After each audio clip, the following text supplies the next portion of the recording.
నమస్తే, జర్నలిస్ట్ మీ కేఎంఆర్. ఆంధ్రప్రదేశ్లో తెలుగుదేశం ప్రభుత్వం ఏర్పడి 18 నెలలు దాటింది. ముఖ్యమంత్రి నారా చంద్రబాబు నాయుడు గారు పరిపాలనా పగ్గాలని కొనసాగిస్తున్నారు. తెలుగుదేశం పార్టీ జాతీయ ప్రధాన కార్యదర్శి నారా లోకేష్ గారు మాత్రం పరిపాలనలో కీలకంగా, అదేవిధంగా టీడీపీ సంస్థాగతంగా మరింత బలోపేతం చేసే దిశగా అడుగులు వేస్తున్నారు. కూటమి ప్రభుత్వం వచ్చి ఈ దాదాపుగా 1.5 ఇయర్లో తెలుగుదేశం పార్టీ కేడర్లో క్షేత్రస్థాయిలో విపరీతమైన అసంతృప్తి ధోరణులు కనిపిస్తున్నాయి. ప్రతి నియోజకవర్గంలో దాదాపుగా ఇదే పరిస్థితి కొనసాగుతుంది. ఎందుకు ఈ గ్యాప్ ఏర్పడుతుంది? నాయకులకి కేడర్కి, ఎమ్మెల్యేలకి కేడర్కి ఎందుకు గ్యాప్ ఏర్పడుతుంది అనేది నారా లోకేష్ గారు మరి పార్టీ కీలక నాయకులతో, జోనల్ కోఆర్డినేటర్లతో సమీక్షలో తీవ్ర అసంతృప్తి వ్యక్తం చేశారట నారా లోకేష్ గారు. మరి వాస్తవంగా కూడా చాలా జిల్లాల్లో టీడీపీ ఎమ్మెల్యేలు ఉన్న ప్రతి నియోజకవర్గంలో కేడర్లో తీవ్ర అసంతృప్తి ఉంది. పదవుల విషయంలో కానీ, పనులు సంబంధించిన విషయంలో కానీ ఎమ్మెల్యేల నుండి ఆశించిన స్థాయిలో సహకారం లభించడం లేదనేది టీడీపీ కేడర్ నుండి వస్తున్న వాదనలు. ఇవన్నీ కూడా ఎవరికి వాళ్ళే ఇప్పటికిప్పుడు బయటపడితే అధికారపరంగా ఇబ్బందులు ఉంటాయి. మరి ఎమ్మెల్యేలు అనేక రకాలుగా అటు వ్యాపార పరంగానో లేదా ఏదో ఒక రూపాయన్ని ఇబ్బందులు పెడతారని కేడర్లో కాస్త సైలెంట్ వాతావరణం నడుస్తుంది. అది కూడా అసంతృప్తి ద్వారంతో. మరి దీన్ని సెట్ చేయడానికి నారా లోకేష్ గారు రంగంలో దిగారు. ఇప్పుడు ప్రతి నెల జిల్లా సంబంధించిన పార్టీ నాయకులు, అదేవిధంగా ఎమ్మెల్యేలతో కూడా నారా లోకేష్ గారు సమీక్షలు చేయడానికి కూడా సన్నద్ధం అవుతున్నట్టు తెలుస్తుంది. మరి ఎన్ని సమీక్షలు చేసినా కేడర్లో అసంతృప్తిని తగ్గించగలరా?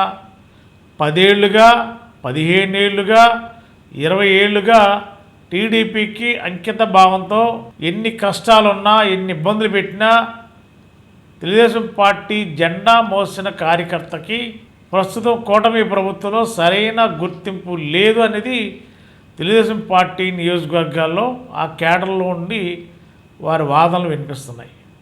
అయితే బయటపడటానికి ఎమ్మెల్యేల ముందు బయటకు రావాలంటే, లేకపోతే ఎమ్మెల్యేకి వ్యతిరేకంగా మాట్లాడాలంటే మాట్లాడితే వచ్చే సమస్య ఏంటో వాళ్ళకి తెలుసు. కాబట్టి అందుకనే ఎవరు కూడా టీడీపీ సంబంధించిన వ్యక్తులు ఎవరు కూడా కార్యకర్తలు బహిరంగంగా బయటికి చెప్పుకోలేని పరిస్థితి. లోనే మదన పడుతూ బయటికి చెప్పుకుంటే సమస్యలు ఉంటాయి. మరి చాలామంది ఎమ్మెల్యేలు గెలిచిన తర్వాత చాలా నియోజకవర్గాల్లో కేడర్ అంతా కూడా మరి ఎమ్మెల్యేల ఆఫీస్ చుట్టే తిరిగేవాళ్ళు. ఇప్పుడు ఈ 1.5 ఇయర్లో చాలామంది కేడరు ఎమ్మెల్యేల దగ్గరికి వెళ్ళే కాన్సెప్ట్ తగ్గించుకున్నారు. ఎమ్మెల్యేలకు కలవటానికి ఇష్టపడలేదు. ఎందుకంటే ఎమ్మెల్యేలు ఒక క్వార్టరీకే పరిమితమయ్యారు. చాలా చోట్ల టీడీపీ ఎమ్మెల్యేలు అనేది ఆ పార్టీ కేడర్లో వాళ్ళు పడుతున్న ఆవేదన. అందుకని ఎమ్మెల్యేలకు వెళ్ళి ఎమ్మెల్యేకి చెప్పినా పనిచేయరు కాబట్టి, క్వార్టరీకే పనిచేస్తారు కాబట్టి వెళ్ళడం ఉపయోగం లేదు. కాబట్టి సైలెంట్గానే తెలుగుదేశం పార్టీలో ఉండాలి, సైలెంట్గా ఉండాలి, టైం వచ్చినప్పుడు ఏం చేయాలి అనేది టీడీపీలో ఒక వర్గం బలంగా భావిస్తున్నట్టు తెలుస్తుంది. మరి దీన్ని గ్రహించిన నారా లోకేష్ గారు ఇప్పుడు జిల్లాల వారీగా సమీక్షలకు శ్రీకారం చుట్టబోతున్నారు.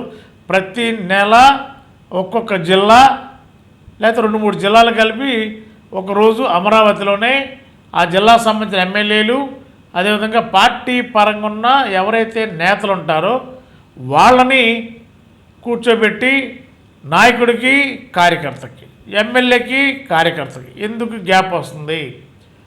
ప్రభుత్వ సంక్షేమ పథకాలు అందిస్తున్నాం, అది అందరికీ అందుతున్నాయి. అదేవిధంగా నామినేటెడ్ పోస్టులో కూడా టీడీపీలో మెజారిటీ స్థానాలు, మెజారిటీ పదవులను కూడా టీడీపీకి ఎక్కువ ఇచ్చాం కదా, ఎందుకు కేడర్లు ఈ తీవ్ర అసంతృప్తి ఏర్పడుతుంది? దీనిపైన ఎమ్మెల్యేలు ఎందుకు దీన్ని సెట్ చేసుకోలేకపోతున్నారు అని కూడా నారా లోకేష్ గారు పార్టీ కోఆర్డినేటర్లతో కూడా చర్చించారనేది తెలుస్తుంది.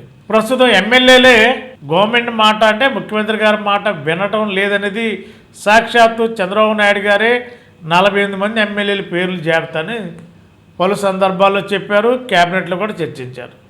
మరి 48 మంది ఎమ్మెల్యేలే సీఎం మాట లేకపోతే పార్టీ అధిష్టానం మాట వినడం లేదంటే ఎమ్మెల్యేలని ఇప్పుడు కేడర్ వ్యతిరేకిస్తున్నారు. ఎమ్మెల్యేలని దూరం పెట్టే పని నడుస్తుంది. ఎమ్మెల్యేలకి దూరంగా ఉంటున్నారు కేడర్ అంతా. ఎందుకు? ఎమ్మెల్యేల వల్ల ఏమాత్రం ఉపయోగం లేదు, కొంతమందికి మాత్రమే మేలు చేకూరుస్తున్నారు, పార్టీని నమ్ముకున్న వాళ్ళకి అన్యాయం జరుగుతుంది. కాబట్టి టీడీపీలో ఉన్నా సైలెంట్గా ఉండడం బెస్ట్ తప్ప బయటపడితే అనేక రకాల కేసులను అయ్యని ఇబ్బంది పెడతారనే ఉద్దేశంతోనే చాలామంది టీడీపీ కేడరు చాలా నియోజకవర్గాలు, ఓవరాల్గా అన్ని నియోజకవర్గాలు ఇదే పరిస్థితి కొనసాగుతుంది. మరి పార్టీ అధిష్టానం నారా లోకేష్ గారు రంగులు దిగారు కాబట్టి సమీక్షలతో నాయకుడికి కేడర్కి మధ్య అనుసంధానం చేయగలరా, కేడర్ని ఏ విధంగా సంతృప్తి పరచగలరు నారా లోకేష్ గారు, ఏం జరుగుతుందో చూద్దాం. Thank you.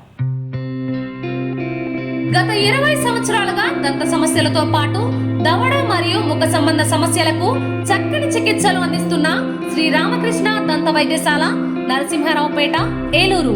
ఎమర్జెన్సీస్ లో వాడే ఆక్సిజన్ కాన్సంట్రేటర్లతో పాటు air purify, UV light steriliser, ULV fogger వంటి పరికరాల ద్వారా పరిశుభ్రమైన వాతావరణంలో చికిత్స అందించబడుచున్నది. ఆర్వీజీ ద్వారా అతి తక్కువ రేడియేషన్ ఉపయోగించి దంత వ్యాధి నిర్ధారణ మరియు రూట్ కెనాల్ వైద్యం చేయబడుచున్నది. డెంటల్ లేజర్ ద్వారా కుట్లు లేకుండా సర్జరీలు, ఇంప్లాంట్స్ కిట్స్ ద్వారా పళ్ళు లేని వారికి ఫిక్స్డ్ దంతాలు, రూట్ కెనాల్ చికిత్సలకు ఎండో మోటార్ వంటి ఆధునిక పరికరాలు కలిగిన నమ్మకమైన డెంటల్ క్లినిక్. అత్యంత ప్రామాణికమైన ఆటోక్లావింగ్ పద్ధతిలో శుభ్రపరిచిన ఇన్స్ట్రుమెంట్స్ వాడడం మా ప్రత్యేకత. దంత సమస్యలకు చికిత్సతో పాటు విరిగిన దవడ మరియు ముఖ ఎముకలకు చికిత్స, ఎత్తు మరియు వంకర దవడలకు కాస్మెటిక్ సర్జరీ, యాక్సిలోఫేషియల్ వంటి చికిత్సలకు చిరునామా శ్రీ రామకృష్ణ దంత వైద్యశాల, వేములపల్లి రెసిడెన్సీ అపార్ట్మెంట్,